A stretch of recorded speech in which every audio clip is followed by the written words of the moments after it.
Alright, I want to talk to you today about a film that came out last year, and it's one of the absolute best movies of 2015. It's up there with The Revenant, it's up there with Love, it's up there with, oh goodness, what's another one? Cartel Land, a really, really great film, and it's called The Look of Silence. If you got Netflix, it's available streaming now, so you can look it up. And if you haven't heard about it, fundamentally it's the sequel to a film from 2013 called The Act of Killing. And The Act of Killing, directed by a guy named Joshua Oppenheimer, it is, for the most part, a documentary.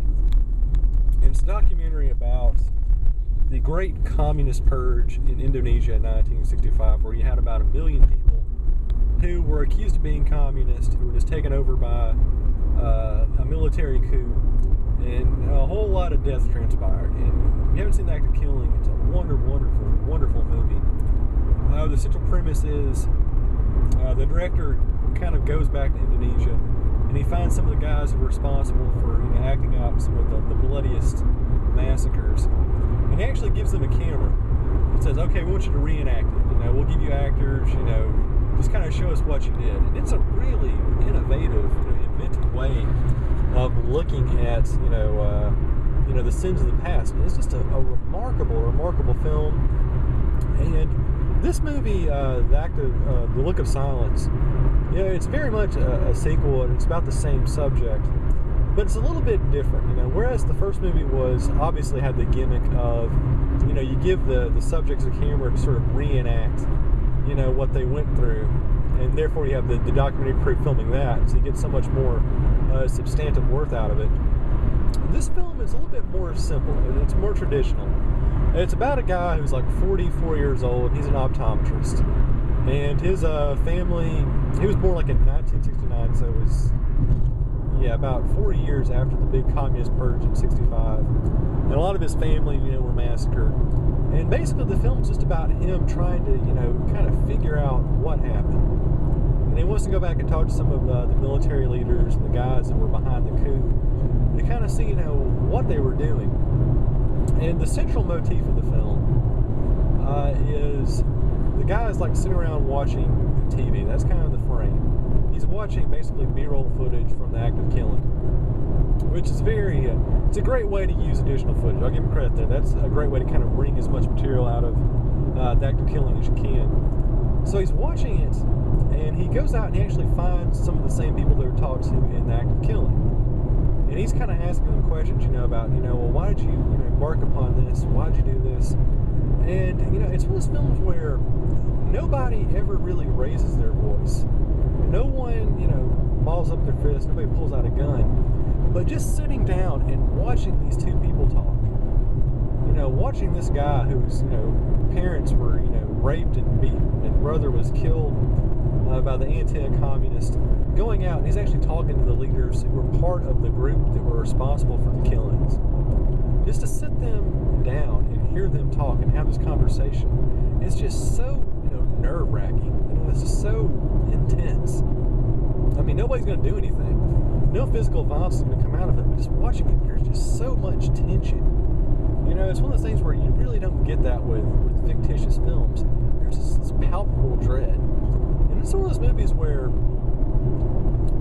it's kind of hard to make a moral judgment, because a lot of the guys who were perpetrating the anti-communist killings, you see them on video and they're like, oh yeah, we went out and we did this, we drank their blood, we slit their throats, we threw guys down mountains and their head hit rocks and they had to hold their brains back in, and they're laughing about it.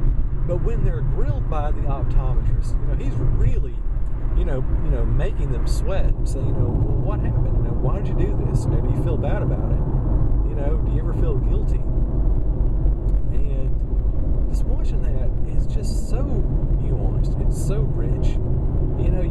You feel something. So many times when you go to the multiplex nowadays, you don't really feel anything. You're just like, okay, well, explosion, it's synthetic. But this one, it really does kind of eat at you.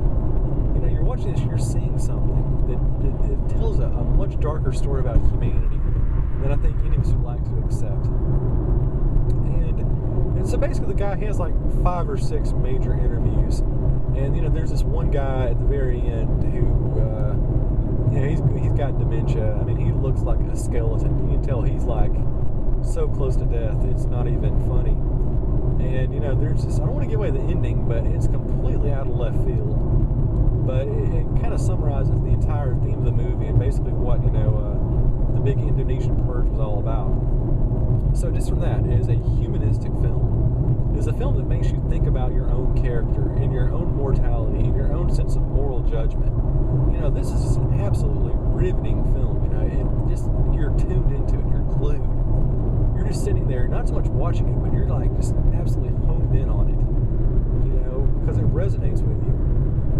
And for that alone, it's one of the best films of 2015. But as a narrative, just as a storytelling mechanic, when they call it The Look of Silence, they call it that for a reason, because this film just has this great motif, and Earl Morris and Werner Herzog, probably the two best documentary filmmakers of all time, also served as producers on the film. So they definitely, you can just kind of see their storytelling, footprint on this movie.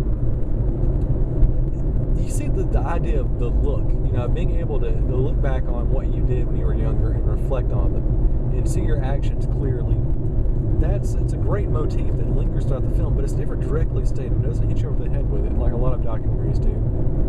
And the other thing is the look of silence, the silence part of the film. There are some moments in the movie where there's 2 or 3 minutes where nobody says anything. It's just people walking around, and you hear white noise in the background. You hear crickets, and there's one particular scene where the optometrist and one of the old military guys are sitting down talking, and he asks a question he doesn't want to answer, and they sit there for 2 minutes not saying anything.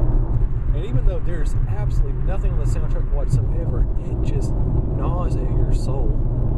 You just feel such a bitterness, just such a sense of injustice from that. And it's really remarkable. It's the kind of thing where you're doing so much with absolutely nothing, which is just a complete anathema to, the modern, film process, both big budget Hollywood and even documentary. I mean, you can go back and you watch something like, Winter on Fire, the big movie about, the Ukraine, rebellion against Russia, which I thought was actually really not a good film at all. I thought it was just complete propaganda. This film isn't propaganda. It's not trying to make a political point. It's just trying to say, okay, well, we had this thing happen. Let's look at the humanity behind it.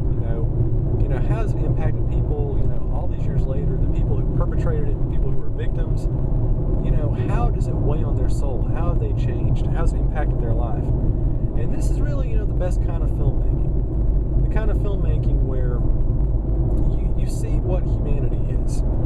And for that reason, you need to go out and see it. It's a really great, very low-key, very subdued, just absolutely just engrossing and gripping movie. And it has a great narrative. It's not just, a documentary about a subject. It's about people. It has characters, and it's just utterly fantastic. So yeah, go out and see it. If you haven't seen The Act of Killing, it's a great double feature. But you can watch it as a standalone film, and it's just as good.